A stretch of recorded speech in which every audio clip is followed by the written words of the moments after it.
বহু জল্পনা কল্পনাৰ অন্তত আজি কংগ্ৰেছ দল আৰু ৰাইজৰ দলৰ মাজত অৱশেষত বুজাবুজি সম্পন্ন হ'ল।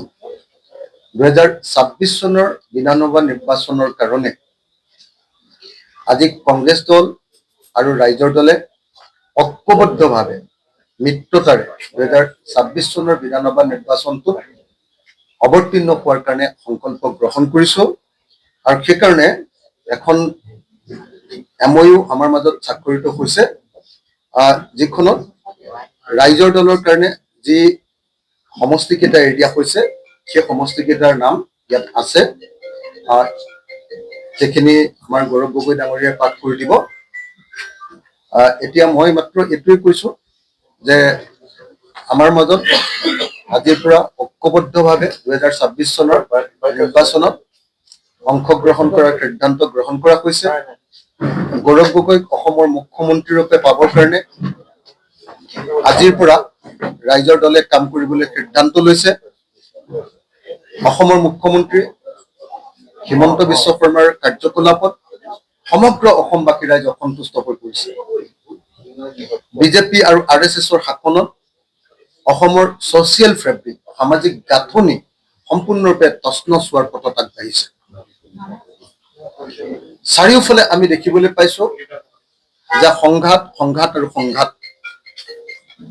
মূল্যবৃদ্ধিয়ে এনেকুৱা পৰ্যায় পাইছোগৈ যে মানুহ কোনো চলিব নোৱাৰা অৱস্থা হৈছে।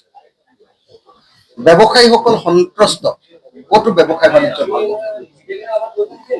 এনেকুৱা পৰিস্থিতি সাম্প্ৰদায়িক ফেচিবাদক বিদায় দিবৰ কাৰণে এইবাৰ আমি এটা গুৰুত্বপূৰ্ণ ৰাষ্ট্ৰীয় দল, ভাৰতবৰ্ষৰ আটাইতকৈ পুৰণি ৰাষ্ট্ৰীয় দল, এটা গণতান্ত্ৰিক ৰাষ্ট্ৰীয় দল কংগ্ৰেছ দলৰ সৈতে অসমৰ এটা উদীয়মান আঞ্চলিক দল ৰাইজৰ দলে ঐক্যবদ্ধভাৱে আগবাঢ়ি যাবলৈ সিদ্ধান্ত লৈছো।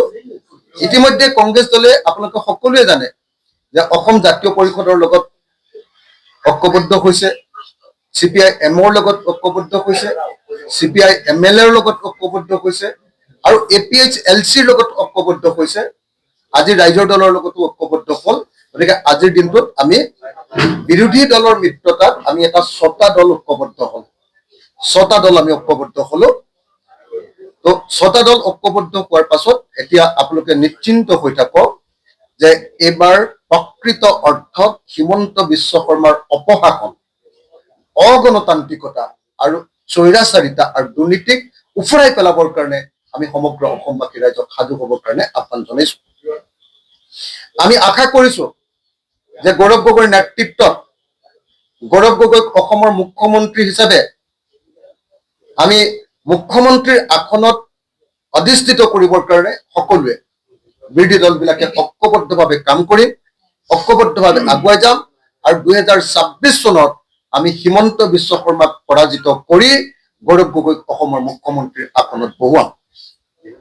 মই যোৰহাটৰ ৰাইজক আহ্বান জনাইছো, যোৰহাটবাসী ৰাইজক, যে আপোনালোকৰ কাৰণে এটা ঐতিহাসিক সুযোগ আহিছে যে অসমৰ ভৱিষ্যতৰ মুখ্যমন্ত্ৰী গৌৰৱ গগৈক আপোনালোকে ভোট দিবৰ কাৰণে এটা অপূৰ্ব ঐতিহাসিক সুযোগ লাভ কৰিছে।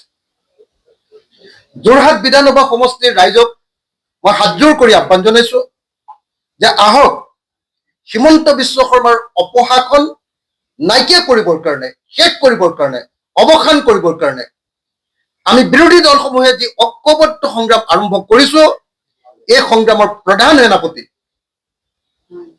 আমাৰ গোটেই অসমৰ লোকসভা দিল্লীত অসমৰ মানুহৰ স্পোক্স পাৰ্চন, উত্তৰ পূৰ্বাঞ্চলৰ স্পোক্স পাৰ্চন আৰু গোটেই ভাৰতবৰ্ষৰ এজন উদীয়মান যুৱ নেতা গৌৰৱ গগৈ ডাঙৰীয়াক আপোনালোকে জয়ী কৰক যোৰহাট লোকসভা বিধানসভা সমষ্টিৰ পৰা।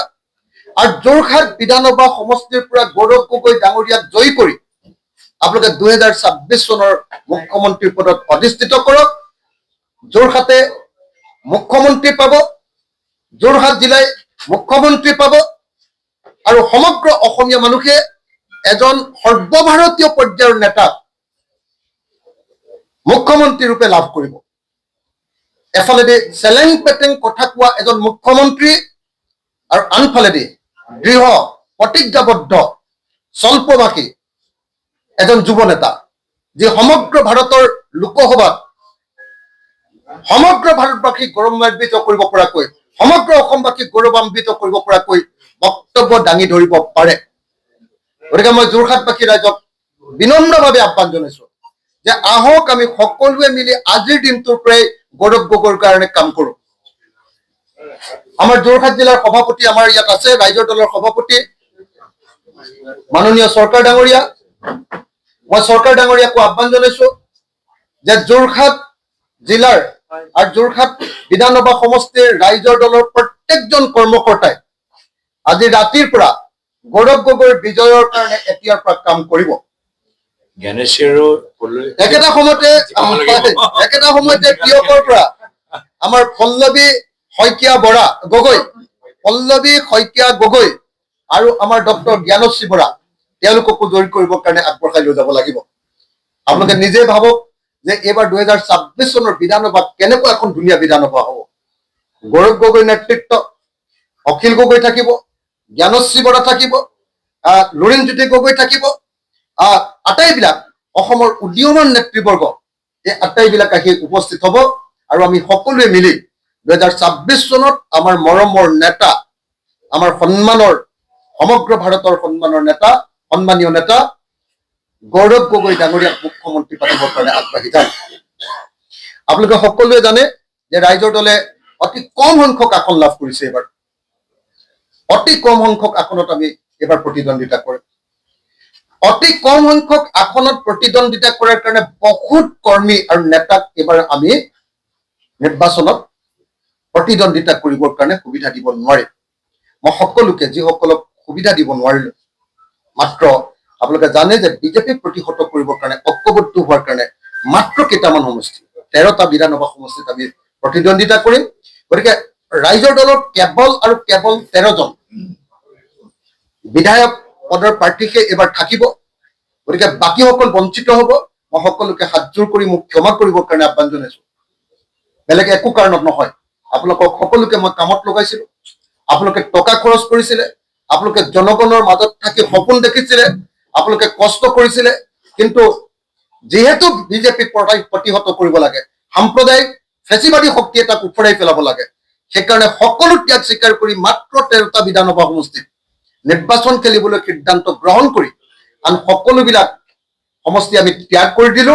আৰু সেইকাৰণে মই সকলোকে হাতযোৰ কৰি অনুৰোধ কৰিছো যে আপোনালোকে আমাক ক্ষমা কৰিব। আমি আপোনালোকক বহুতো কথা দিছিলো, প্ৰতিশ্ৰুতি দিছিলো, আগবঢ়াই দিছিলো, আমি নোৱাৰিলো। কেলে? আমি সকলো ঐক্যবদ্ধ হোৱাৰ সিদ্ধান্ত ললো আৰু দেশ, জাতি আৰু জনগণৰ স্বাৰ্থত আমি এই কামত সিদ্ধান্ত গ্ৰহণ কৰিলো। সেইকাৰণে মই বিশেষ দীঘলীয়াকৈ নকওঁ। এতিয়া গৌৰৱ গগৈ ডাঙৰীয়াৰ সমষ্টিসমূহৰ নাম, ৰাইজৰ দলক দিয়া সমষ্টিসমূহৰ নাম তেখেতে কৈ দিব। কিন্তু মই আকৌ এবাৰ কওঁ যে যোৰহাটবাসী ৰাইজৰ কাৰণে এটা ঐতিহাসিক সুযোগ আহি উপস্থিত হৈছে। এই ঐতিহাসিক সুযোগৰ অংশীদাৰ হওক প্ৰত্যেকজন যুৱক যুৱতী, প্ৰত্যেকগৰাকী পুৰুষ আৰু মহিলা, প্ৰত্যেকগৰাকী বিভিন্ন জাতি, জনগোষ্ঠী, ধৰ্ম, বৰ্ণৰ মানুহে আমাৰ সকলোৰে মৰমৰ নেতা আৰু 2026 চনৰ আমাৰ বিৰোধী দলবিলাকৰ মুখ্যমন্ত্ৰী পদৰ প্ৰাৰ্থী আৰু অসমৰ ভৱিষ্যতৰ মুখ্যমন্ত্ৰী গৌৰৱ গগৈক ভোট দিবৰ কাৰণে আপোনালোক ওলাই আহক আৰু মুখ্যমন্ত্ৰী হিমন্ত বিশ্ব শৰ্মাক উফৰাই আমি যাতে এখন নতুন চৰকাৰ, নতুন অসম গঠন কৰিব পাৰো, তাৰ কাৰণে আপোনালোকে আমাক আশীৰ্বাদ কৰিব। এই আশা ব্যক্ত কৰি যিসকলক আসন দিব নোৱাৰিলো, যিসকলক চিট দিব নোৱাৰিলো, যিসকলক খেলিবলৈ এইবাৰ সুবিধা দিব নোৱাৰিলো, তেখেতসকলৰ ওচৰত ক্ষমা বিচাৰি আৰু তেখেতসকলক ভৱিষ্যতে ৰাইজৰ দলে যিকোনো প্ৰকাৰে কম্পেনচেট কৰি দিম বুলি কথা দি, তেওঁলোকক ভৱিষ্যতে আকৌ নিৰ্বাচন খেলিব পৰাৰ সুযোগ দিম বুলি কথা দি মই মোৰ বক্তব্য সামৰণি মাৰিছো আৰু গৌৰৱ গগৈক তেখেতৰ বক্তব্য আগবঢ়াবৰ কাৰণে আহ্বান জনাইছো।